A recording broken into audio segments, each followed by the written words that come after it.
मेरे प्यारे देशवासियों, नमस्कार। मेरा नाम है अर्जुन सिंह और आज बहुत ही बड़ा दिन है। बड़ा दिन क्या है? आज है 2 अक्टूबर। 2 अक्टूबर में महात्मा गांधी जी 2 अक्टूबर 1869 को गुजरात के पोरबंदर में पैदा हुए थे और उन्होंने आजीवन भारत देश को आज़ाद कराने में और भारत देशवासियों को उनका हक दिलाने में आजीवन प्रयासरत रहे और लगे रहे। उन्होंने आज़ादी दिलाकर ही दम लिया।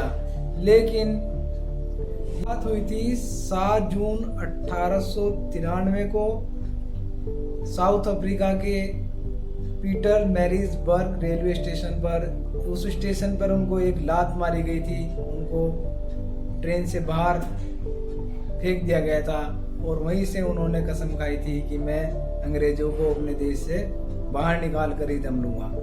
जी हाँ, लेकिन उनके कुछ विचार ऐसे हैं। With due respect Gandhi ji, मैं उनका सम्मान करता हूँ, उन्होंने बहुत अच्छे काम भी किए हैं, लेकिन मैं आपको कुछ बताऊंगा जो उनके विचार मुझे बिल्कुल भी समझ नहीं आते हैं और आप भी ध्यान से समझना कि क्या वो सही है या गलत है जो मैं आपको बताने वाला हूँ। पहले कुछ उन्होंने 3 उनके विचार थे। बुरा मत देखो। अब बुरा मत देखो, बुराई कहाँ नहीं देखनी है, किस पर्सपेक्टिव में उन्होंने कहा, किस संदर्भ में कहा कि बुराई कहाँ नहीं देखनी है। अपने अंदर बुराई नहीं देखनी है, अपने घर में बुराई नहीं देखनी है, अपनी फैमिली में बुराई नहीं देखनी है, अपने पड़ोस में नहीं देखनी है, या फिर अपने समाज में नहीं देखनी है, या अपने देश में नहीं देखनी है। कहाँ बुराई नहीं देखनी है, ये मेरी आज तक समझ में नहीं आया कि बुराई कहाँ नहीं देखनी है। अगर उन्होंने बुराई देखी थी अंग्रेजों की तो उन्होंने लड़ाई लड़ी और देश को आज़ाद कराया। और बुरा मत सुनो, बुरा मत बोलो। बुराई सुनी उन्होंने, बुराई देखी, तभी उन्होंने देश के लिए लड़े और आज़ाद कराया। अगर आप किसी की बुराई नहीं सुनोगे या अपने देश की बुराई नहीं सुनोगे तो बुराई को ख़त्म कैसे करोगे? बुराई के खिलाफ लड़ोगे कैसे? ऐसा ही उनका ये था कि बुरा मत कहो।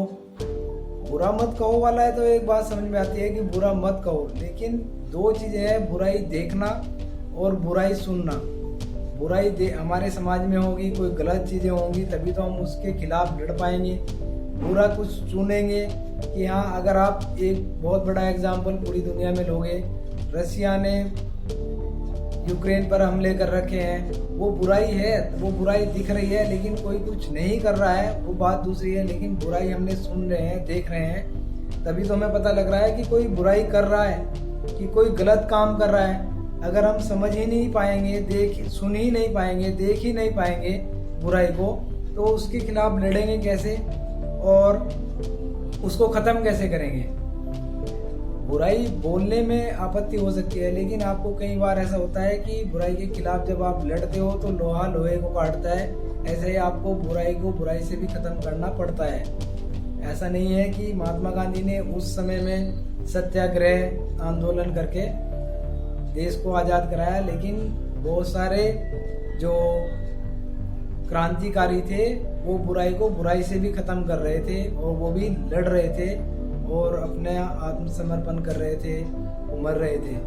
जी हाँ, लेकिन ये जो बुरा मत देखो, बुरा मत कहो, बुरा मत सुनो, ये किसी भी एंगल से मेरी समझ से बाहर है। अगर आपको समझ में आ रहा है कि हाँ भाई ये चीज़ें हैं या नहीं है तो आप कमेंट जरूर करें।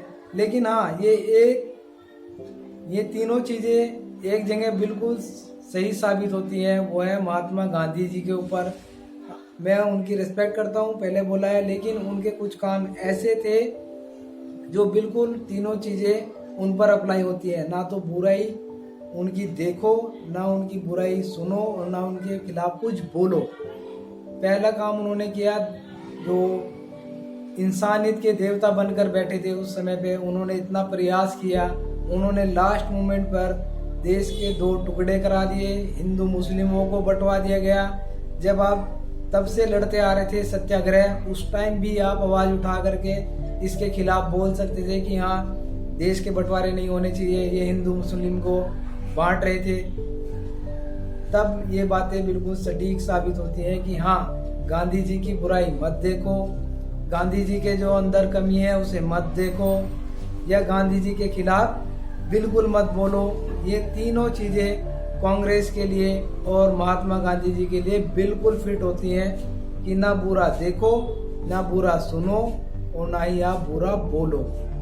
जी, ये थे मेरे विचार। अगर आपको इससे कुछ अलग कुछ समझ में आ रहा है इन विचारों पर तो कमेंट करके जरूर बताएं और वीडियो को शेयर करें। चलिए जी, थैंक यू सो मच।